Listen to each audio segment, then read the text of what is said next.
how are you this morning? I was never a Boy Scout or Girl Guide for that matter. Their motto, be prepared, is not one I guess I fully understand because I wasn't one of them, but I gather it means, be prepared to do your duty, do your thing, to be what you got to be when you got to be it. You have all the right tools and preparation and stuff ready to go, to be a good citizen, to do your duty.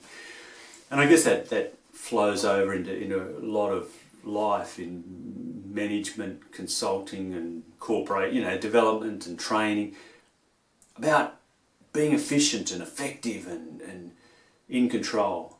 And I think a lot of our lives are spent being in control. And one of the hardest things for us is to not be in control. We lose control in grief, and when things happen in our lives that we can't control, we feel powerless or helpless.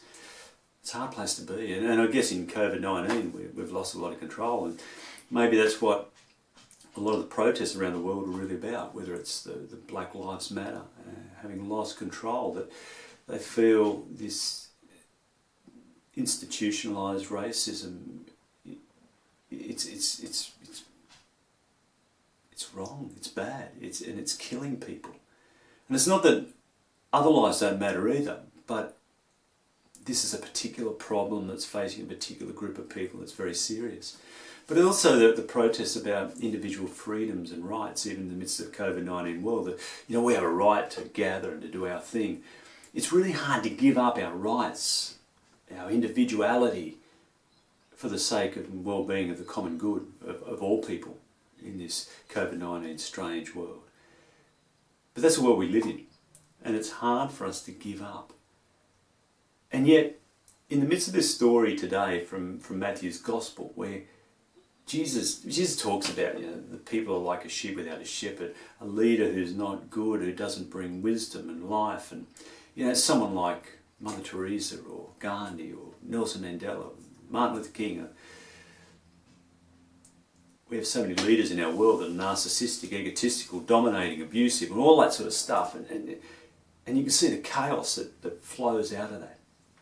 Anyway, he calls 12 disciples, 12 being the number of God's people. In the Old Testament it was 12 tribes of Israel, and in the New it's 12 disciples.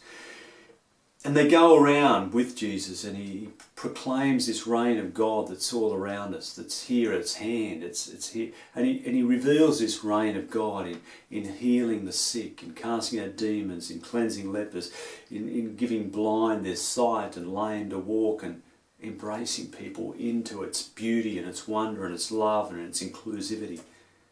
That's what the reign of God is about. Relationships with each other and with the world and with God.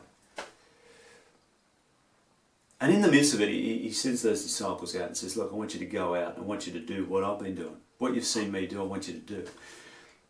But I don't want you to take anything with you. You notice, I don't take anything with me, I just go. No extra money or extra tunics or other stuff. Just go. And trust me. Trust my spirit. Let go. Let go of your control. Don't go to Bible college on the way and find out what to say or what verses to memorise or any of that. Just go. And proclaim and live love. And if people don't want to receive it, fine, move on. Bless those who want to be blessed, and move on from those who don't. But the hard part in all of this, for me anyway, is letting go. Is learning to let go and let God. To trust that in God there is everything we need. And that's the big lesson that I guess comes to us from this passage. Go out and trust me. I remember, reading a story by Stephen King, The Stand, and it's this cataclysmic story that the world, or America's kind of been wiped out by this fatal virus, ironically, that's escaped from a military institution, and there's a remnant of people left in this post-viral pandemic world. And they gather around this, most of them, this remnant gathers around charismatic black or Pentecostal woman Mother Abigail, and she's sitting on a veranda in the cornfield singing Amazing Grace on guitar. And they gather around her, and then she leads them into a place, and they set up a camp, a base. And she goes off to pray. When things settle down and there's leaders, she goes off to pray in the wilderness. And she's gone for days or weeks. She comes back and said, we've got to take a stand against evil. And there's this other personification of evil called Flag, who's on the west coast of America. And he kind of infiltrates people's personalities and being and takes over their being and leads them into this evil, which is not all that strange when we see some of the things happening in our world and the way some leaders dominate people. You know, the whole Adolf Hitler thing, how did he get people to do the things that they did, you know? Anyway, they've got to make a stand, and she says there's 4 of you, and she names the 4, and there's a bit of an argument about who should go and who shouldn't, and she says, they're the 4, God's told me. So off they go. But they're told they're not allowed to take anything with them, just a bit of food for a couple of days and then go. And they've got to walk all the way. And they don't know why, and they go, and it's hard work. And after a few days, one of them says, you know, I'm starting to get it. When we started off, I felt like I was a hot rod car, you know, hurtling down the highway. My life was busy and chaotic.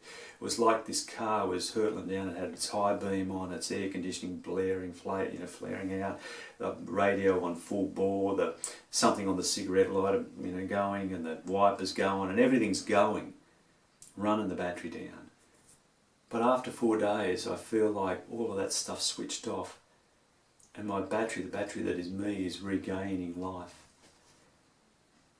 And it's beautiful. So anyway, off they go.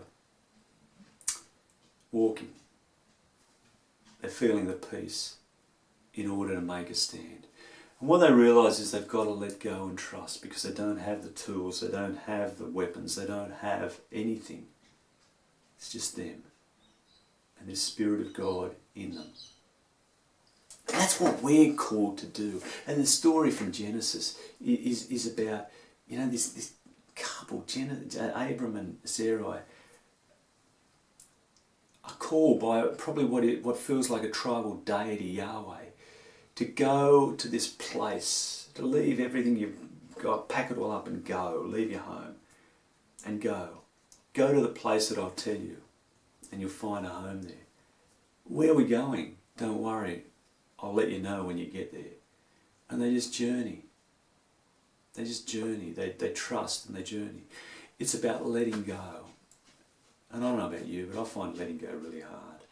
So, how do we let go? How do we trust? That's what we've got to learn. And God will teach us. If we just start to let go and trust where God will lead us, whether in our churches, our homes, our lives. So much in our world has got to change. We need to let go of so much as human beings and learn to rely on the earth and its creatures to develop that relationship, and on God who created everything. You know, I've got the sax here. One of the things I've had to learn is a bit of improvisation. And improvisation is about letting go. It's about trusting the music to take you where it will. I don't know what I can do. We can try something, eh? How about it?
Go out in God's Spirit, make some music, sing a new song, live in the way of God, in the way of Christ.